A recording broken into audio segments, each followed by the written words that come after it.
Teman-temanku, shalom.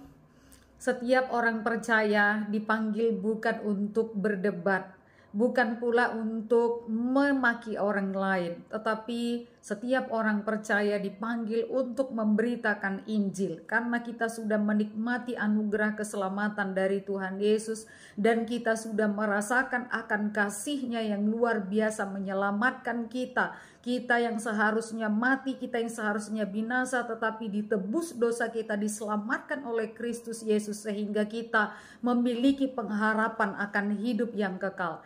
Karena itu kepada setiap kita orang percaya, Tuhan Yesus berkata, "Karena itu pergilah, jadikanlah semua bangsa muridku, dan baptislah mereka di dalam nama Bapa, Anak, dan Roh Kudus, dan ketahuilah, Aku menyertai kamu senantiasa sampai kepada akhir zaman." Injil Matius pasal 28. Jadi teman-temanku, jangan sampai kita hanya menonton video ini. Jangan juga hanya like, subscribe, dan juga nyalakan tanda lonceng. Tetapi setelah menonton video ini, teman-temanku, jika engkau percaya kepada Tuhan Yesus bahwa hanya Dia satu-satunya jalan keselamatan, jalan ke surga, beritakanlah Injil. Lihatlah wanita mualaf ini. Dia sibuk memualafkan orang Kristen, tapi orang tuanya sibuk memberitakan Injil, kabar keselamatan dari Tuhan Yesus. Sebab tanpa Tuhan Yesus, tanpa Injil, orang akan binasa. Nunggu apa lagi?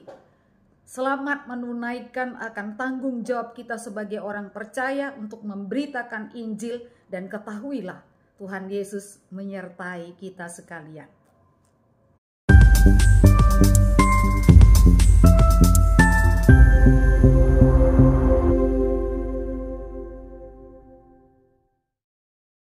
Bina, contohnya bapak saya, bapak tadi, kalau di Islam dia itu peruqyah, tapi kalau di Kristen itu tukang tengking dalam nama Yesus, wah kuasa kegelapan, ya hilang gitu, saya seperti itu.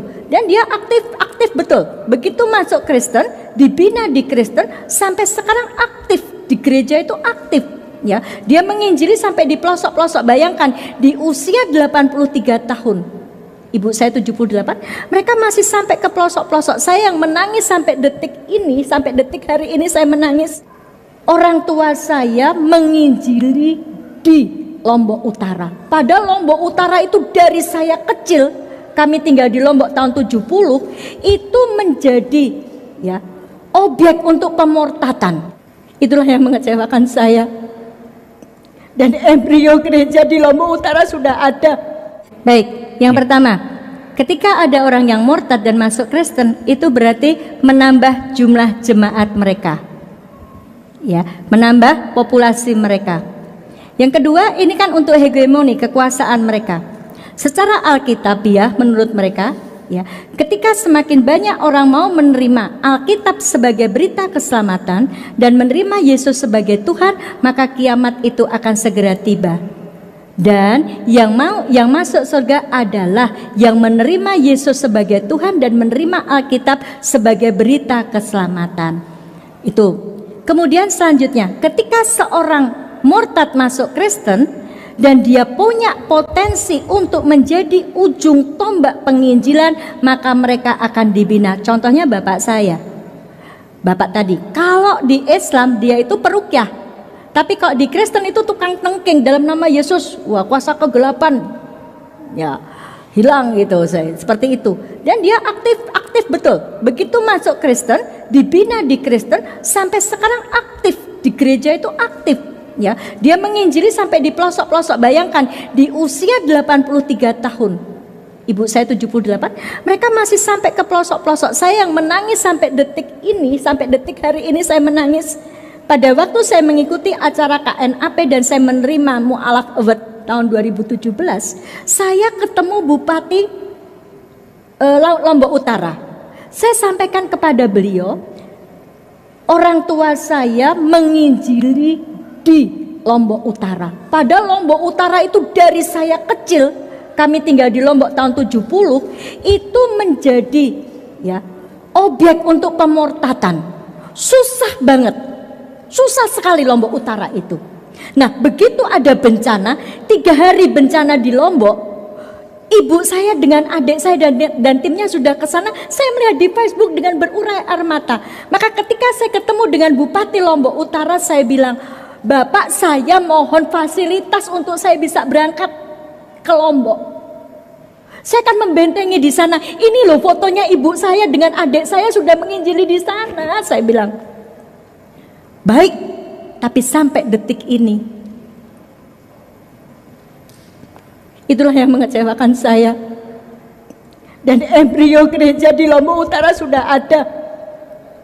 Bahkan sudah diusir dari Lombok Utara tapi pindah ke Lombok Tengah. Namanya Lalu Fauzen. Waktu masih Islam namanya Lalu Fauzan. Lombok Utara itu diperjuangkan sedemikian rupa.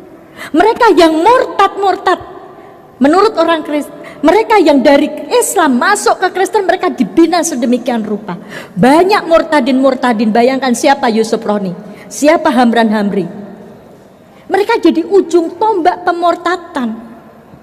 Sementara, mohon maaf, jangan marah, kalau mu'alaf masuk Islam, alhamdulillah sekarang ini sudah banyak lembaga-lembaga yang menangani mu'alaf. Saya waktu baru masuk Islam seperti orang tidak bisa berenang dicemplungkan ke laut.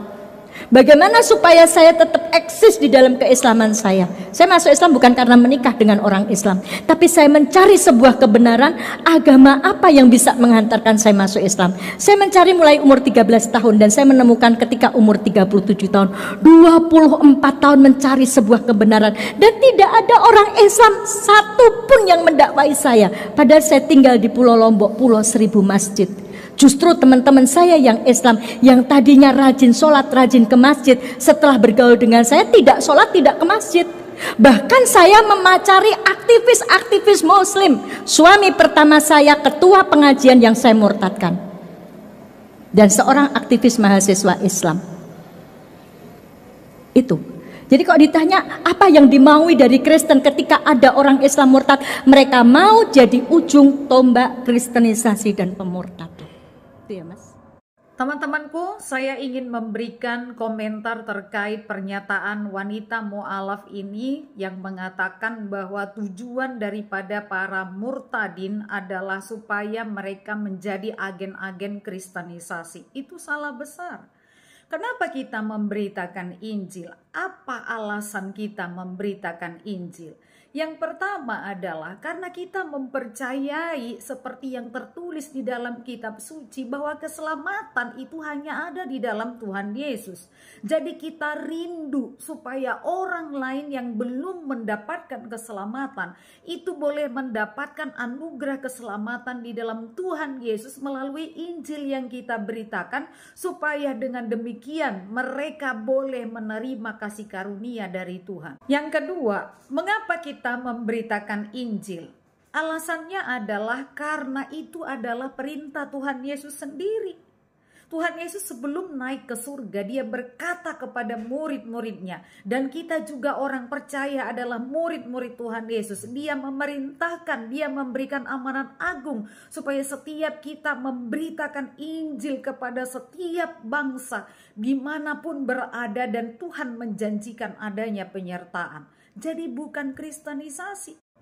Bagi Tuhan yang penting bukan banyaknya orang yang menjadi Kristen, bukan. Tetapi bagi Tuhan yang penting adalah banyaknya orang menjadi percaya, menjadi taat, dan menjadi pengikut Tuhan Yesus sampai mati. Karena orang-orang yang setia sampai mati, orang-orang yang mau mengikut Tuhan seumur hidupnya, merekalah yang akan mendapatkan hidup yang kekal.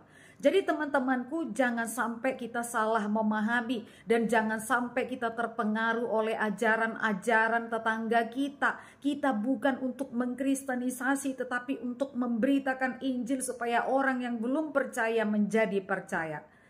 Tuhan Yesus memberkati.